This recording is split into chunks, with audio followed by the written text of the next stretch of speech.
Hello everyone, welcome to test temptation Gujarati. આજે ફરી એક વખત મારા ઘરના રસોડેથી તમારા માટે લઈને આવી છું એક નવા જ પ્રકારની રેસીપી, જે એક સ્ટ્રીટ ફૂડ પણ છે અને બહુ ઓછી જગ્યાએ મળે છે। આઈ થિંક આ મુંબઈમાં મળે છે, બીજા સિટીમાં મળે છે કે નહીં એ તમે મને કમેન્ટ્સ કરીને જણાવજો કે તમારા સિટીમાં મળે છે કે નહીં એઝ અ સ્ટ્રીટ ફૂડ। બહુ જ ટેસ્ટી, યમ્મી છે અને આપણું ઇન્ડિયન બર્ગર છે। તો ચાલો રેસીપી શરૂ કરીએ। વિડીયોના એન્ડમાં તમને આનું નામ પણ જણાવીશ। તો અહીંયા મેં બટેકા બાફ્યા હતા। અત્યારે ઘરના રસોડેથી કરું છું એટલે શૂટિંગમાં થોડું આગળ પાછળ થઈ શકે છે, લાઇટિંગનો પણ ઇશ્યુ થઈ શકે છે। બટેકાને બાફ્યા હતા, ચાળણી ઉપર જ બાફવાના છે। ત્યારબાદ એને જુઓ, એને છીણવાના છે। આપણે તો છીણવાની જગ્યાએ જો હું તમને છીણવું અને છાલ ઉતારવું બે એક સાથે દેખાડી રહી છું। એક જ મહેનતમાં તમારા બંને કામ થઈ જશે। આ રીતનો તમારા પાસે કોઈ પણ ઝારો હોય ને, આ રીતનો જ હોવો જોઈએ, તારવાળો ઝારો જેને કહેવાય છે। આવા ઝારામાં જુઓ, અત્યારે મારા મમ્મી જ કરી રહ્યા છે ને તમને બતાડી રહી છું। આઈડિયા પણ એમની જ છે। તો જો આ રીતે બસ બટેકા તમારા બફાઈ જાય અને ઠંડા થઈ જાય એટલે બસ આ રીતે આના ઉપર દબાવવાનું અને ગોળ ગોળ ફેરવી લેવાનું, એટલે છાલ બધી ઉપર રહી જશે અને બટેકા પણ સાથે ને સાથે મેશ થતા જશે। તો બે કામ આપણા એક સાથે થઈ જશે અને સમય પણ બચે છે।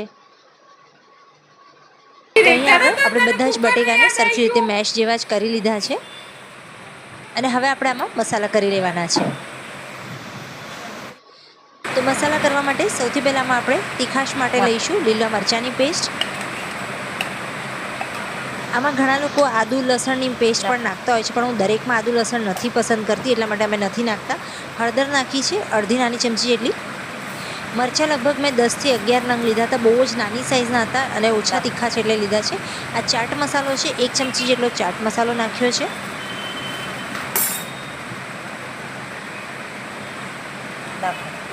ગરમ મસાલો છે 1 નાની ચમચી જેટલો,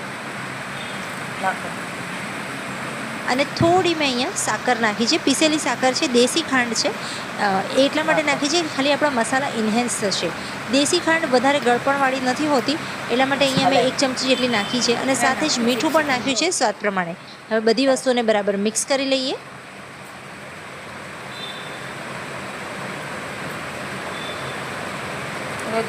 થોડી તમે જો સાકર નાખશો, ભલે તમારી પાસે રેગ્યુલર સાકર હોય તો પણ એને પીસીને જો થોડી નાખશો ને તો એ મસાલાને ઇન્હેન્સ કરે છે, એનો ટેસ્ટ વધારી દે છે, ગળપણ જરાય નહીં આવે આના અંદર। અને આ ટિક્કી તો ફ્રેન્ડ્સ ચા સાથે, કોફી સાથે કે સાંજના જમવામાં એકલી પણ તમે લેશો ને તો પણ બહુ જ ટેસ્ટી લાગે છે। આપણે ત્યાં શું જોયું તો આપણે કરવાનું છે, તો સરખી રીતે બધી વસ્તુઓને બટેકા સાથે આપણે મિક્સ કરી બટેકાનો માવો તૈયાર કરી લઈએ। થોડો પગ ઝડપથી ચાલો। અહીંયા હું 1 ચમચી કોર્નફ્લોર નાખું છું। મારા બટેકામાં થોડું મોઇશ્ચર જેવું લાગે છે મને, એટલે બાઇન્ડિંગ માટે મેં અહીંયા કોર્નફ્લોરનો ઉપયોગ કર્યો છે। તમે આની જગ્યાએ બ્રેડ ક્રમ્સનો પણ ઉપયોગ કરી શકો છો જો તમને એમ લાગે કે બટેકા ઢીલા છે તો। અને હવે ઘરના રસોડેથી છે એટલે બધી વસ્તુ ડિટેલમાં દેખાડવી પોસિબલ નથી હોતી, તો મેં અહીંયા ટિક્કી વાળી લીધી હતી આ રીતે, અને હવે આપણે આને શેલો ફ્રાય કરવાની છે। તો આ રીતના પેનમાં કે તવા ઉપર થોડું તેલ કે બટર નાખીને અને આ રીતે બંને બાજુથી એને આપણે ગોલ્ડન કરી લેવાની છે।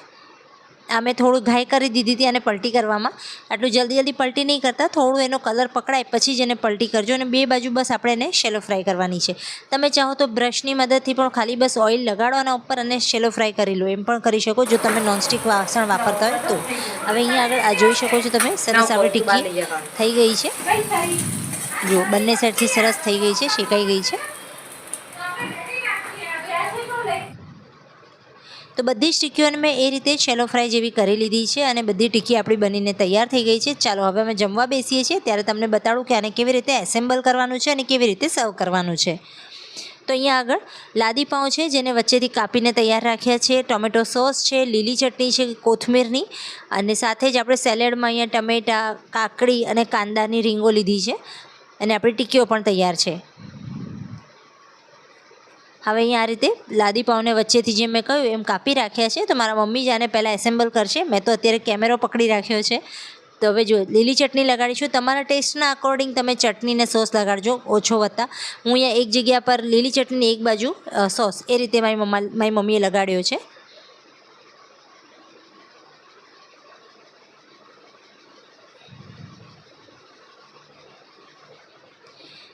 અને હવે આપણે આમાં સેલેડ પહેલાં ગોઠવી દઈશું। આ આપણું ઇન્ડિયન બર્ગર જ છે ફ્રેન્ડ્સ। અને હવે આટલા સુધી જો તમે વિડીયો જોઈ ચૂક્યા છો તો ચાલો આનું નામ પણ જણાવી દઉં। આ છે પેટીસ પાઉં। તમે જો આના પહેલાં જ નામ સજેસ્ટ કરી દીધું હોય કે સમજી ગયા હોય તો મને કમેન્ટમાં ટાઈમ સાથે લખજો, અને તમારા શહેરમાં અગર આ મળે છે તો કયા નામથી મળે છે અને કયા શહેરથી તમે આ જુઓ છો એ પણ મને કમેન્ટ્સ કરજો.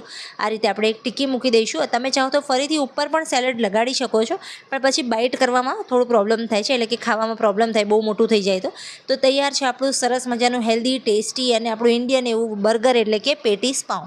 આઈ હોપ આજની આ રેસીપી તમને પસંદ આવી હશે. પસંદ આવી હોય તો લાઇક, શેર, કમેન્ટ્સ કરવા ન ભૂલતા. મળીએ નવી રેસીપી સાથે. ત્યાં સુધી આવજો.